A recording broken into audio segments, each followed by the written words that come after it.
Hello everyone, आज की इस वीडियो में हम पढ़ने जा रहे हैं फिजिक्स का एक टॉपिक, क्लास 12 के फिजिक्स का एक टॉपिक जो कि है dependence of resistance on temperature.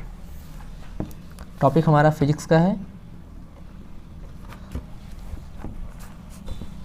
Dependence of temperature on resistance, यानी कि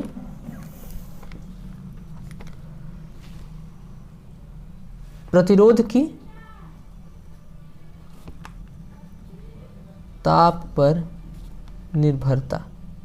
थोड़ी सी हिंदी की राइटिंग थोड़ी सी सही नहीं है, तो उसको आप लोग मैनेज कर लीजिएगा। चीज़ें जो है समझ में आनी चाहिए, राइटिंग मायने नहीं रखता है। तो हमारा जो टॉपिक है dependence of temperature on resistance, या फिर हम लोग कह लें प्रतिरोध की ताप पर निर्भरता। इसका जो मतलब निकलता है वो ये है कि प्रतिरोध पर ताप बढ़ाने से क्या क्या प्रभाव पड़ सकता है। ठीक है, प्रतिरोध। अब प्रतिरोध के लिए हम लोग तीन चीज़ें लेंगे, जो कि है फर्स्ट हमारा कंडक्टर, सेकेंड हमारा है सेमी कंडक्टर, एंड थर्ड हमारा है एलॉय। कंडक्टर मीन्स चालक। किसी चालक के लिए, किसी चालक की प्रतिरोध पर क्या प्रभाव पड़ेगा अगर हम लोग उसके ताप को बढ़ाते हैं। दूसरा है अर्धचालक, सेमीकंडक्टर को अर्धचालक कहते हैं। और तीसरा एलॉय है, जिसको कहते हैं मिश्र धातु, जो कि धातुओं से मिलकर बना होता है। तो इन तीनों के लिए अलग अलग हम लोग पता करेंगे कि ताप बढ़ाने से, टेम्परेचर को बढ़ाने से इनकी रेजिस्टेंस पे क्या इफ़ेक्ट पड़ने वाला है। तो यह अच्छा हमारा टॉपिक है। तो पहले कंडक्टर के लिए, फिर सेमी कंडक्टर के लिए और फिर एलॉय के लिए चेक करेंगे। ये वीडियो जो है हिंदी और इंग्लिश दोनों के लिए रहेगा, तो सारी चीज़ें जो हिंदी में भी और इंग्लिश में भी बताई जाएंगी। तो उसको आप लोग जो है हिंदी वाले स्टूडेंट्स हिंदी में देख लेंगे और इंग्लिश वाले इंग्लिश में। तो आप लोग जानते हैं, जैसा कि हम जानते हैं कि हमारा जो फार्मूला होता है रेजिस्टेंस का, वो होता है R =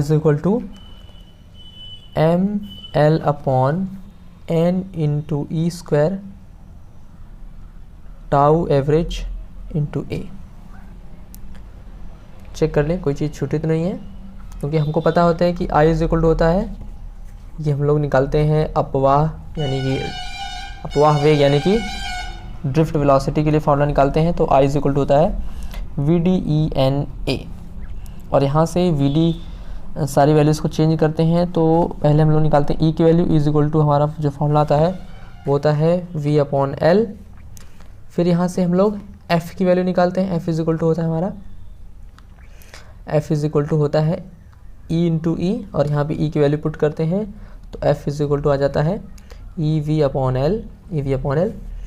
और फिर यहाँ से हमको पता है कि A = होता है F/m। तो यहाँ से वैल्यू को चेंज करते हैं तो आंसर हमारा आता है EV/mL। ये सारी चीज़ें हम लोग पढ़ चुके हैं, तो ये आपको धीरे धीरे याद आ रहा होगा। और फिर हमको पता है कि VD = होता है 0 + A टाउ एवरेज, और टाउ एवरेज की वैल्यू यहाँ पे हम लोग पुट कर देते हैं तो आ जाता है EV/mL × टाउ एवरेज। और फिर इसी टाउ एवरेज की वैल्यू को यहाँ पे पुट कर देते हैं तो हमारा जो आंसर आता है I = EV/mL × tau average × ENA। और V को V के अपॉन में ले लेते हैं, सारी वैल्यूज़ को इधर कर लेते हैं तो ml ऊपर हो जाता है mL/n E² × A × tau average. कोई वैल्यू छोड़ तो नहीं रही ना। E² यहाँ से हो गया, N A हो गया हमारा, V/I यहाँ पे रहेगा, टाउ एवरेज।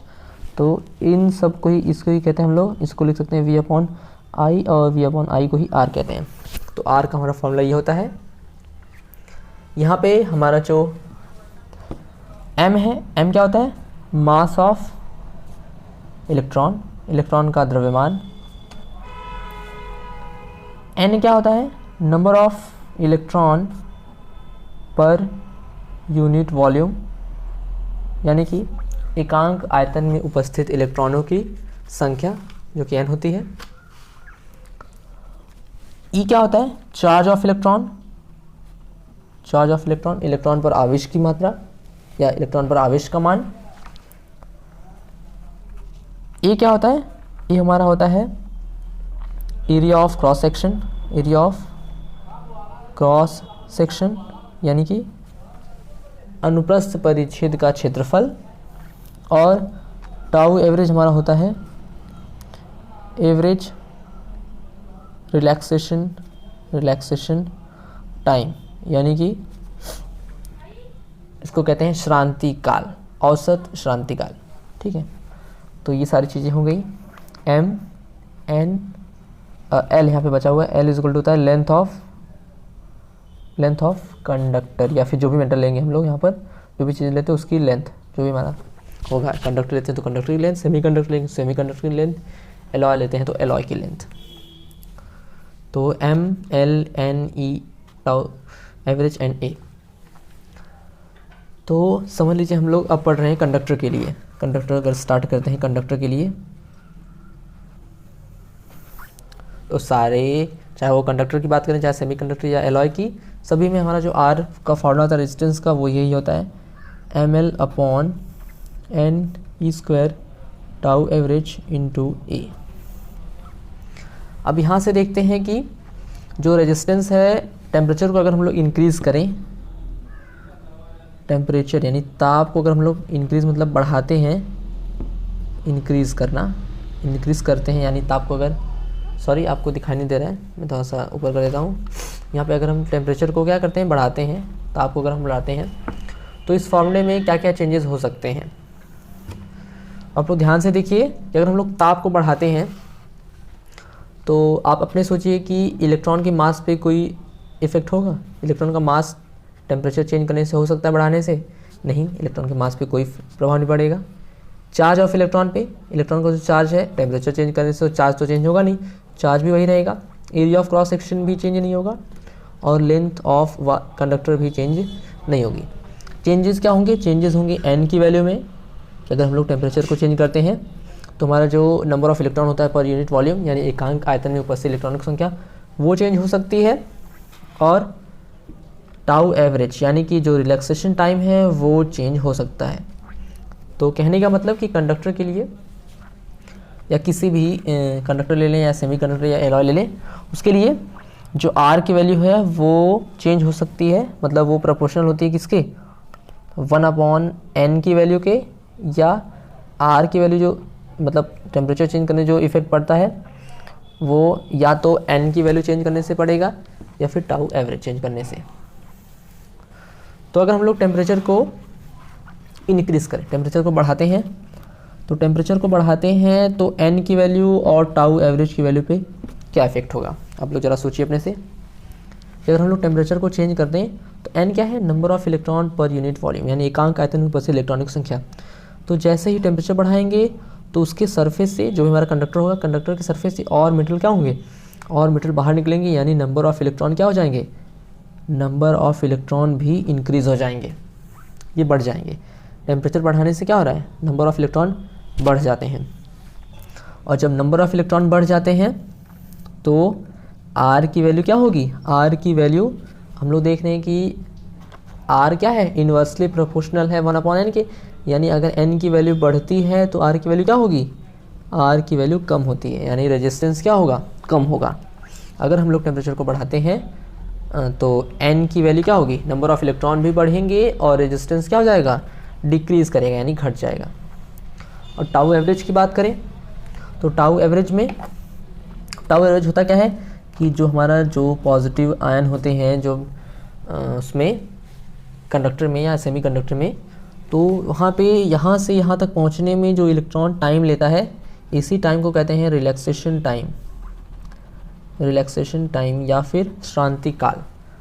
तो जैसे ही हम लोग टेम्परेचर इंक्रीज़ करेंगे, तापमान बढ़ाएंगे उस चालक का, तो क्या होगा? तापमान बढ़ाने से इनकी जो गति होगी वो क्या होगी? इलेक्ट्रॉनों की गति बहुत तेज़ी से बढ़ेगी, और गति बढ़ती है तो जो रिलैक्सेशन टाइम है यानी यहाँ से यहाँ तक पहुँचने में जो समय लग रहा है वो क्या हो जाएगा? वो घट जाएगा, यानी अब वो तेज़ी से पहुँच जाएंगे। वो एक पोजीशन से दूसरे पोजीशन पे बहुत ही तेज़ी से पहुँचेंगे, क्योंकि उनकी गति बढ़ गई, और बढ़ गई तो ये जो टाइम पहले लग रहा था अब उससे कम समय लगने लगेगा, यानी टाउ एवरेज क्या करेगा, डिक्रीज़ करेगा। अब यहाँ पे टाउ एवरेज डिक्रीज़ करने से आर पे क्या फ़र्क पड़ेगा, तो टाउ एवरेज को अगर हम लोग क्या करते हैं, टाउ एवरेज को अगर बढ़ाते हैं तो आर की वैल्यू तो कम होगी, लेकिन अगर टाउ एवरेज को कम करते हैं तो आर की वैल्यू क्या होगी, आर की वैल्यू बढ़ेगी, यानी इससे रेजिस्टेंस क्या हो रहा है, बढ़ रहा है। तो कंडक्टर में हमने ये देखा कि कंडक्टर में अगर हम लोग टेम्परेचर को बढ़ाते जब हैं तो नंबर ऑफ इलेक्ट्रॉन पर यूनिट वॉल्यूम ये भी बढ़ता है, और टाउ एवरेज क्या होता है, घटता है।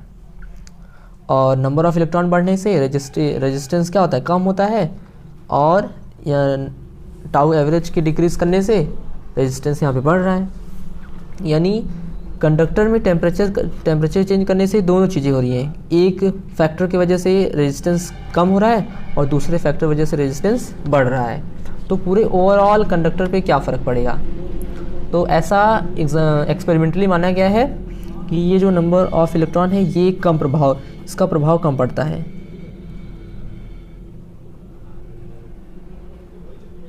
यानी कि ये फैक्टर जो है डोमिनेंट हो जाता है, इसका जो प्रभाव है वो कम पड़ता है। सॉरी, यहाँ पे लिखा हमने, आपको दिखाई नहीं दिया। इसका प्रभाव कम पड़ता है, और ऐसा क्यों होता है ये भी आप समझ लीजिए। जैसे कि कंडक्टर है, कंडक्टर में अगर हमने कॉपर लिया है तो कॉपर में हमारा जो 10 टू द पावर जो इलेक्ट्रॉन नंबर ऑफ इलेक्ट्रॉन होते हैं पर unit volume 10 to the power electron पर मीटर क्यूब होता है। यानी अगर 1 मीटर लंबा, 1 मीटर चौड़ा और 1 मीटर ऊंचा अगर कोई हमारा बॉक्स है, अगर वो 1 मीटर उसकी लेंथ है, 1 मीटर ब्रेथ है और 1 मीटर हाइट है, तो उसमें जो उसका जो वॉल्यूम होगा उस वॉल्यूम में 10 टू द पावर 29 इलेक्ट्रॉन्स होंगे। इतने सारे इलेक्ट्रॉन्स उस वॉल्यूम में होंगे। ये बात हो रही है कंडक्टर के लिए। तो नंबर ऑफ इलेक्ट्रॉन अगर टेम्परेचर बढ़ाते हैं तो कुछ नंबर ऑफ इलेक्ट्रॉन्स और बढ़ जाएंगे। तो कुछ नंबर ऑफ इलेक्ट्रॉन बढ़ने से ये तो वैल्यू पहले से 10 टू द पावर 29 बहुत अधिक वैल्यू है। तो कुछ नंबर ऑफ इलेक्ट्रॉन बढ़ने से इस पर ज़्यादा फर्क नहीं पड़ता, इसलिए इसको हम लोग कैरी नहीं करते। सिर्फ कंडक्टर के लिए हम लोग मानते हैं कि कंडक्टर बढ़ाते हैं तो ओवरऑल रेजिस्टेंस क्या होता है, बढ़ता है। सॉरी, टेम्परेचर बढ़ाते हैं किसी कंडक्टर के लिए तो ओवरऑल इसका रेजिस्टेंस क्या होता है, बढ़ता है। इसको हम लोग नहीं मानते हैं। ठीक है, अब चलिए ऐसे बात कर लेते हैं सेमीकंडक्टर के लिए। चलिए अब बात करते हैं सेमीकंडक्टर के लिए। सेमीकंडक्टर,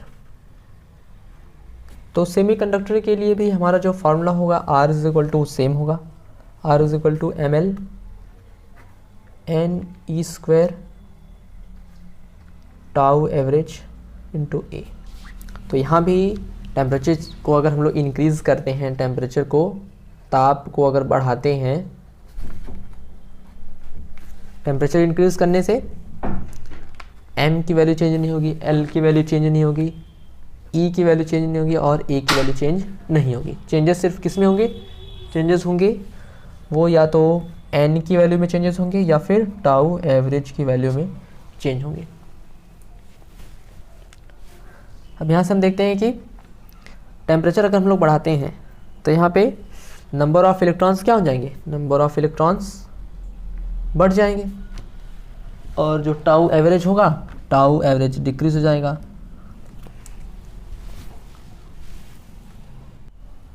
तो सारी चीज़ें सेमीकंडक्टर के लिए भी सेम वैसे ही होंगी जैसे कि कंडक्टर के लिए थी। अब आपको देखना है कि इसमें चेंजेस क्या हो रहे हैं। जैसे कि हमने टेम्परेचर को बढ़ाया तो नंबर ऑफ इलेक्ट्रॉन भी बढ़े और ये टाउ एवरेज डिक्रीज़ किया, और ये एक डिक्रीज़ करने से क्या होता है कि अब हमको पता है कि R क्या होता है, इन्वर्सली प्रोपोर्शनल होता है 1/n के, और R इन्वर्सली प्रोपोर्शनल भी होता है 1/ टाउ एवरेज के। तो यहाँ से n अगर इंक्रीज़ करता है यानी बढ़ता है तो R की वैल्यू क्या होगी, डिक्रीज़ करती है, रेजिस्टेंस घटता है।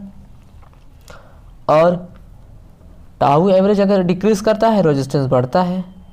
तो इसमें होता क्या है कि जैसे कि हमने कंडक्टर के लिए देखा था कि कंडक्टर में जो नंबर ऑफ इलेक्ट्रॉन होते हैं पर यूनिट वॉल्यूम वो लगभग होते हैं 10 टू द पावर 29 इलेक्ट्रॉन। मतलब जो भी हमारा कंडक्टर होता है उसमें थोड़ा सा आगे पीछे हो सकता है अगर कंडक्टर चेंज करें, मतलब नियरली अगर हम 10 टू द पावर 29 इलेक्ट्रॉन लेते हैं पर मीटर क्यूब में, तो ये कंडक्टर की बात हो रही है। और सेमी कंडक्टर में जो n की वैल्यू होती है वो होती है निग्लिजिबल, निग्लिजिबल मतलब 9 के बराबर होती है। अब यहीं से सारा चीज़ बदल जाता है कि यहाँ पे तो जैसे n की वैल्यू 10⁻29 थी कंडक्टर के लिए, तो उसमें n की वैल्यू बढ़ने से ज़्यादा फर्क नहीं पड़ रहा था, क्योंकि 10⁻29 बहुत सारी वैल्यू बहुत ज़्यादा है, तो उस पर n की वैल्यू अगर कुछ बढ़ जा रही है तो ज़्यादा फर्क नहीं पड़ेगा। लेकिन यहाँ पे n की वैल्यू लगभग 0 है, तो इसमें सेमीकंडक्टर में तो इसमें 0 होती है पहले से, तो टेम्परेचर जब बढ़ाते हैं तो इसमें इलेक्ट्रॉन निकलते हैं और रेजिस्टेंस क्या होता है, कम होता है। ठीक है। और जैसे यहाँ पे टाउ एवरेज की बात करें तो यहाँ पे जो टाउ एवरेज है, टाउ एवरेज तो वो तो कम होगा और रेजिस्टेंस बढ़ेगा। लेकिन यहाँ पे जो हमारा प्रभाव पड़ता है, अब जैसे सेमीकंडक्टर के लिए आर की वैल्यू किसी फैक्टर से कम हो रही है और किसी फैक्टर से बढ़ रही है, तो जो डोमिनेंट होता है, जो प्रभावशाली फैक्टर होता है, वो यहाँ पर होता है ये n की वैल्यू से। यानी ओवरऑल कहा जाता है, एक्सपेरिमेंटली ये पाया गया कि सेमीकंडक्टर के लिए अगर हम लोग टेम्परेचर को बढ़ाते हैं, ताप को बढ़ाते हैं, तो R की वैल्यू डिक्रीज़ करती है, यानी रेजिस्टेंस घटता है। जबकि कंडक्टर के लिए उल्टा है, क्योंकि वहाँ पे जो टाउ एवरेज है वो डोमिनेंट है, वो प्रभावशाली फैक्टर है, उसकी वजह से जो रेजिस्टेंस है वो बढ़ रहा है। जबकि सेमीकंडक्टर के लिए यहाँ पे टाउ एवरेज डोमिनेंट नहीं है, ये प्रभावशाली नहीं है, ये प्रभावशाली है। इस केस में सेमीकंडक्टर के लिए ये हमने एक्सपेरिमेंटली ये पाया गया है, और इससे जो है सेमीकंडक्टर में रेजिस्टेंस क्या होता है, घटता है। तो ये होगी सेमीकंडक्टर की बात। तीसरा हमारा जो है वो है एलॉय। एलॉय मीन्स मिश्र धातु। मिश्र धातु में क्या होता है कि मिश्र धातु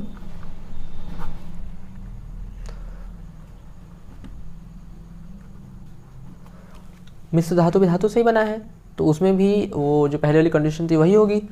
उसमें भी अगर n की वैल्यू बढ़ रही है टेम्परेचर बढ़ाने से, तो रेजिस्टेंस घट रहा है। और टाउ एवरेज की वैल्यू अगर क्या हो रही है, टाउ एवरेज की वैल्यू घट रही है, तो रेजिस्टेंस क्या हो रहा है, बढ़ रहा है।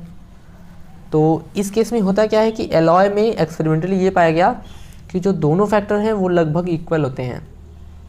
लगभग इक्वल मतलब कि जितना नंबर ऑफ इलेक्ट्रॉन यहाँ से बढ़ता है उससे जो रेजिस्टेंस घट रहा है, सेम उतना ही यहाँ पे टाउ एवरेज डिक्रीज करता है और उतना ही रेजिस्टेंस बढ़ता है। यानी कि ओवरऑल मिला करके कहा जाता है कि जो एलॉय है उसके रेजिस्टेंस पे कोई प्रभाव नहीं पड़ता। अगर हम लोग टेम्परेचर को बढ़ाते हैं तो ओवरऑल रेजिस्टेंस पे कोई फ़र्क नहीं पड़ता, क्योंकि एक फैक्टर से जो हमारा रेजिस्टेंस निकल रहा है और दूसरे फैक्टर जो रेजिस्टेंस निकल रहा है, एक से कम हो रहा है दूसरे बढ़ रहा है, दोनों एक दूसरे को निगलेक्ट कर देते हैं, और जो रेजिस्टेंस होता है पहले से वो उतना ही बना रहता है। ठीक है। इसलिए किसी भी सर्किट में अगर हमको कोई एक्सपेरिमेंट करना हो जहाँ पे कोई तार लगाना हो, तो वहाँ पे एलॉय लगाया जाता है, ताकि रेजिस्टेंस वहाँ पे मेंटेन रहे और हमको रेजिस्टेंस की कोई वैल्यू ना निकालनी पड़े पहले से।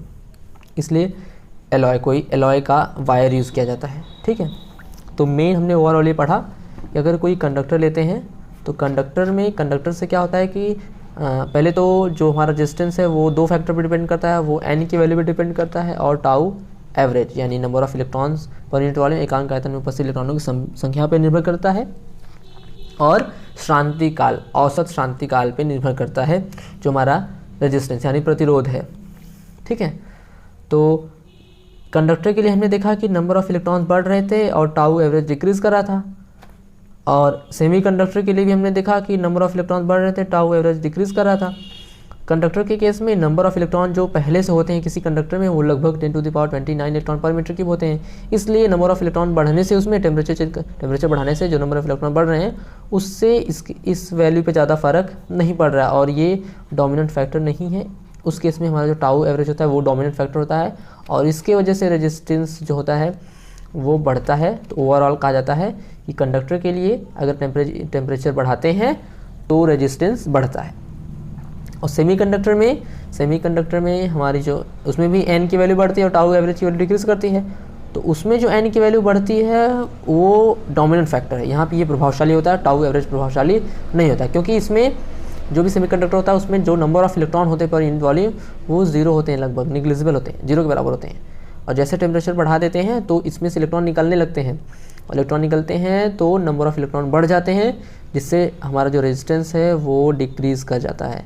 और यहाँ पे यही डोमिनेंट फैक्टर, यही हमारा प्रभावशाली है। तो ओवरऑल ये कहा जाता है कि सेमीकंडक्टर के लिए जो रेजिस्टेंस होता है वो घटता है।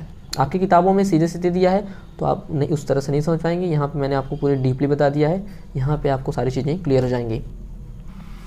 और मिश्र धातु के लिए कहा जाता है कि मिश्र धातु में जो n की वजह से जो रेजिस्टेंस कम हो रहा है और टाउ एवरेज की वजह से रेजिस्टेंस जो बढ़ रहा है वो ओवरऑल इक्वल होता है लगभग, जिससे ये एक दूसरे को निगलेक्ट कर देते हैं और एलॉय के रेजिस्टेंस पे कोई प्रभाव नहीं पड़ता, वो जितना पहले रहता है उतना ही बढ़ा रहता है। टेम्परेचर को हम लोग चाहे जितना इंक्रीज़ कर दें।